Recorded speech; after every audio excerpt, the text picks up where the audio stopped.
ശബരിമലയുടെ പവിത്രതയും ഭക്തജനങ്ങളുടെ വികാരങ്ങളെയും നിരന്തരം മുറിവേൽപ്പിച്ചിരുന്ന മുൻ പിണറായി സർക്കാരിന്റെ കാലത്തുണ്ടായ കടുത്ത അനാസ്ഥയുടെയും അധികാര ദുർവിനിയോഗത്തിന്റെയും ഒടുവിലത്തെ ഉദാഹരണമാണ് ശബരിമലയിൽ സ്വർണ്ണപ്പാളി കൈമാറ്റവുമായി ബന്ധപ്പെട്ട് ഇപ്പോൾ പുറത്തുവരുന്ന വിവരങ്ങൾ. തിരുവിതാംകൂർ ദേവസ്വം ബോർഡ് മുൻ പ്രസിഡന്റും ശബരിമല തന്ത്രി അടക്കമുള്ള 9 പ്രമുഖ വ്യക്തികൾ കടുത്ത നിയമക്കുരുക്കിലേക്ക് നീങ്ങുകയാണ്. 2025 നടന്ന വിവാദപരമായ സ്വർണ്ണപ്പാളി കൈമാറ്റത്തിന് പിന്നിൽ കൃത്യമായ ആസൂത്രണവും വലിയ രീതിയിലുള്ള ഗൂഢാലോചനയും നടന്നിട്ടുണ്ടെന്ന് സ്ഥിരീകരിച്ചിരിക്കുകയാണ് SIT. 2025 നടന്ന വിവാദപരമായ സ്വർണ്ണപ്പാളി കൈമാറ്റത്തിന് പിന്നിൽ കൃത്യമായ ആസൂത്രണവും വലിയ രീതിയിലുള്ള ഗൂഢാലോചനയും നടന്നിട്ടുണ്ടെന്ന് സ്ഥിരീകരിച്ച് SIT ഹൈക്കോടതിയിൽ സമർപ്പിച്ച നിർണായക റിപ്പോർട്ടിലെ വിശദാംശങ്ങളാണ് ഇപ്പോൾ പുറത്തു വന്നിരിക്കുന്നത്. കേസുമായി ബന്ധപ്പെട്ട വിജിലൻസ് അന്വേഷണം അതിന്റെ അന്തിമഘട്ടത്തിലേക്ക് കടക്കുന്നതോടെ ദേവസ്വം ബോർഡ് മുൻ പ്രസിഡന്റും PS പ്രശാന്തിന്റെ അറസ്റ്റിനും ശബരിമല തന്ത്രി കണ്ഠരര് രാജീവര് മറ്റൊരു കേസിൽ കൂടി പ്രതിയാകാനുമുള്ള സാധ്യതകളാണ് നിയമപരമായി തെളിയുന്നത്. തിരുനടയിലെ സ്വർണ്ണപ്പാളികളുമായി ബന്ധപ്പെട്ട് കാലങ്ങളായി നിലനിൽക്കുന്ന കർശനമായ ചട്ടങ്ങളും കീഴ്വഴക്കങ്ങളും പൂർണ്ണമായും മറികടന്നുകൊണ്ട് കോടികൾ വിലമതിക്കുന്ന സ്വർണ്ണപ്പാളികൾ ഉണ്ണികൃഷ്ണൻ പോറ്റി എന്ന സ്വകാര്യ വ്യക്തിക്ക് കൈമാറിയതിന് പിന്നിൽ വലിയ അഴിമതി ലക്ഷ്യങ്ങൾ ഉണ്ടായിരുന്നുവെന്നാണ് അന്വേഷണ സംഘം കണ്ടെത്തിയിരിക്കുന്നത്. തങ്ങളുടെ ഔദ്യോഗിക പദവികൾ ദുരുപയോഗം ചെയ്ത് ഈ ക്രിമിനൽ ഗൂഢാലോചനയ്ക്ക് കൂട്ടുനിന്ന ഭരണ ആത്മീയ നേതൃത്വങ്ങളിലെ പ്രമുഖരെ കൃത്യമായ തെളിവുകളുടെ അടിസ്ഥാനത്തിൽ പ്രതിപട്ടികയിൽ ചേർത്താണ് പ്രത്യേക അന്വേഷണ സംഘം തങ്ങളുടെ വിശദമായ റിപ്പോർട്ട് തയ്യാറാക്കിയിരിക്കുന്നത്. ശബരിമല തന്ത്രി കണ്ഠരര് രാജീവരെ സംബന്ധിച്ചിടത്തോളം ഈ കേസ് നിയമ പ്രതിസന്ധിയാണ് സൃഷ്ടിക്കുന്നത്.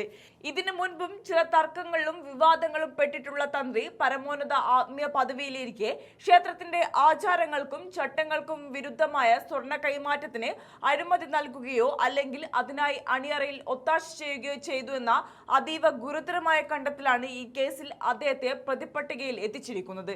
ക്ഷേത്രത്തിന്റെ പവിത്രത കാത്തുസൂക്ഷിക്കേണ്ട ആത്മീയ നേതൃത്വം തന്നെ ഇത്തരം വലിയ സാമ്പത്തിക ഗൂഢാലോചനകളുടെ ഭാഗമായി മാറിയെന്നത് സാധാരണക്കാരായ ഭക്തജനങ്ങളിലും വലിയ രീതിയിലുള്ള പ്രതിഷേധത്തിനും അതൃപ്തിക്കും കാരണമായിട്ടുണ്ട്.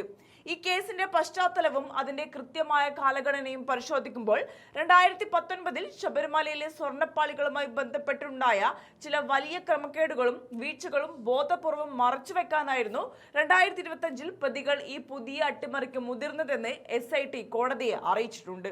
കഴിഞ്ഞ 6 വർഷത്തിനുള്ളിൽ ശബരിമലയിലെ തങ്കപ്പാളികളുടെയും സ്വർണത്തിന്റെയും തിളക്കം മങ്ങുകയും നിറം മാറുകയും ചെയ്തിട്ടും ഇതിനെക്കുറിച്ച് കൃത്യമായ ഒരു ശാസ്ത്രീയ അന്വേഷണം നടത്താൻ അക്കാലത്ത് നിലവിലുണ്ടായിരുന്ന ദേവസ്വം ബോർഡ് നേതൃത്വം തയ്യാറായിരുന്നില്ല. സ്വർണത്തിന്റെ ഗുണനിലവാരത്തിലുണ്ടായ തകർച്ച പുറത്തറിഞ്ഞാൽ അത് തങ്ങളുടെ നിലനിൽപ്പിനെ ബാധിക്കുമെന്ന ഭയത്താലാണ് പ്രതികൾ ഈ വിവരങ്ങൾ മൂടിവെക്കാൻ ശ്രമിച്ചത്. ഒടുവിൽ നിറം മങ്ങിയ സ്വർണ്ണപ്പാളികൾക്ക് നിർമ്മിത കമ്പനിയുടെ കൃത്യമായ വാറണ്ടി ഉണ്ടെന്ന സാങ്കേതികമായ ന്യായം നിരത്തിയാണ് നിയമപരമായ എല്ലാ ചട്ടങ്ങളും ലംഘിച്ചുകൊണ്ട് ഇവ ഉണ്ണികൃഷ്ണൻ പോറ്റിക്ക് കൈമാറിയത്. തിരുവിതാംകൂർ ദേവസ്വം ബോർഡിന്റെയോ അല്ലെങ്കിൽ ഹൈക്കോടതി നേരിട്ട് നിയോഗിച്ച ഉന്നതാധികാര സമിതിയുടെയോ കൃത്യമായ അനുമതിയോ രേഖാമൂലമുള്ള ഉത്തരവോ ഇല്ലാതെ അതീവ രഹസ്യമായി കോടികൾ വിലമതിക്കുന്ന സ്വർണം ക്ഷേത്ര മതിൽക്കെട്ടിന് പുറത്തേക്ക് കടത്താൻ ഉദ്യോഗസ്ഥരും ഭരണസമിതിയും തമ്മിൽ ഒത്തുകളിക്കുകയായിരുന്നു റിപ്പോർട്ട് അടിവരയിട്ട് വ്യക്തമാക്കുന്നുണ്ട്. നടപടിക്രമങ്ങളിൽ വൻ അട്ടിമറിയും ക്രിമിനൽ സ്വഭാവമുള്ള ഗൂഢാലോചനയും വ്യക്തമാണെങ്കിലും ക്ഷേത്രത്തിലെ സ്വർണം ഭൗതികമായി നഷ്ടപ്പെട്ടില്ലെന്ന് അന്വേഷണ സംഘം കോടതിയെ ബോധിപ്പിച്ചിട്ടുണ്ട്. എന്നാൽ പിന്നീട് സ്വർണം തിരികെ ലഭിച്ചു എന്നതുകൊണ്ട് മാത്രം പ്രതികൾ ചെയ്ത കുറ്റത്തിന്റെ ഗൗരവവും തീവ്രതയും ഒട്ടും കുറയുന്നുമില്ല. തങ്ങളുടെ ഔദ്യോഗിക പദവികൾ പൂർണ്ണമായും ദുരുപയോഗം ചെയ്ത സാമ്പത്തിക അഴിമതിക്ക് കൂട്ടുനിന്നതിനാലും നിയമപരമായ വ്യവസ്ഥകൾ കാറ്റിൽ പറത്തിയതിനാലും പ്രതികൾക്കെതിരെ അഴിമതി നിരോധന നിയമപ്രകാരമുള്ള കടുത്ത കുറ്റങ്ങൾ കൃത്യമായി നിലനിൽക്കുമെന്ന് SIT റിപ്പോർട്ടിൽ പ്രത്യേകം പരാമർശിക്കുന്നുണ്ട്.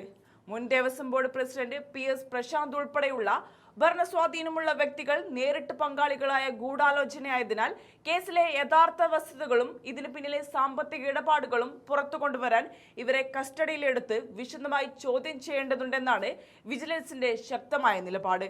വരും ദിവസങ്ങളിൽ മുൻ പ്രസിഡന്റ് ഉൾപ്പെടെയുള്ള ഉന്നത ഉദ്യോഗസ്ഥരുടെ അറസ്റ്റ് ഔദ്യോഗികമായി രേഖപ്പെടുത്താനുള്ള നീക്കത്തിലാണ് അന്വേഷണ സംഘം.